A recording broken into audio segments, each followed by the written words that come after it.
வணக்கம் நண்பர்களே, நான் வாஸ்து பிளான் இன்ஜினியர் கிருஷ்ணராஜன். நீங்கள் பார்க்கக்கூடிய இந்த வரைபடம் ஒரு ஈஸ்ட் ஃபேஸிங் ஒரு பெட்ரூம் வைத்து கொடுக்கப்பட்டுள்ள வரைபடம். ஸோ இந்த பிளானை உங்களுக்கு தேவை இருக்குதுன்னா நீங்கள் தாராளமாக யூஸ் பண்ணிக்கலாம். அதுக்கு முன்னாடி நான் சொல்லக்கூடிய நிபந்தனைகளை தெரிஞ்சுக்கிட்டு யூஸ் பண்ணுங்கள். ஸோ இந்த பிளானில் வழக்கம் போல் தென்மேற்கில் ஒரு பெட்ரூம் இருக்கும், தென்கிழக்கில் கிச்சன் இருக்கும், வீட்டுக்குள்ளே வடகிழக்கிலேருந்து வடமேற்கு வரைக்கும் ஒரு ஹால் இருக்கும், வடமேற்கு உட்பகுதியில் ஒரு டாய்லெட் கொடுத்துருக்கோம்.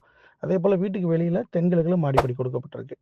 சரிங்க, இந்த பிளானை யூஸ் பண்ணுறதுக்கு முன்னாடி உங்கள் இடம் திசைக்காட்டி சரியாக கிழக்காக இருக்குதான்றதை உறுதிப்படுத்திக்கிங்க. ஒருவேளை கிழக்கா இல்லாமல் தென்கிழக்காகவோ அல்லது வடகிழக்காகவோ அல்லது சந்தியில் இருந்ததுன்னா இந்த பிளான் உங்களுக்கு சூட்டபிள் ஆகாது. அதே போல் உங்கள் இடத்துக்கு தெருக்குத்து, தெருப்பார்வை, டி ஜங்ஷன், ஒய் ஜங்ஷன் இந்த மாதிரி எதுவும் இல்லாமல் இருக்கணும். நீர்நிலைகள் உங்களுக்கு எகைன்ஸாக இல்லாமல் இருக்கணும். அதே போல் லேண்ட்ஸ்கேப் உங்களுக்கு சரியாக இருக்கணும். ஆல்ரெடி பில்டிங் உங்கள் இடத்துக்கு பக்கத்தில் கட்டிட்டாங்க அப்படின்னா அதனால உங்களுக்கு எதுவும் பாதிப்பு இல்லாத மாதிரி இருக்குதுன்றதை பார்த்த பிறகு இந்த பிளானை யூஸ் பண்ணுங்கள்.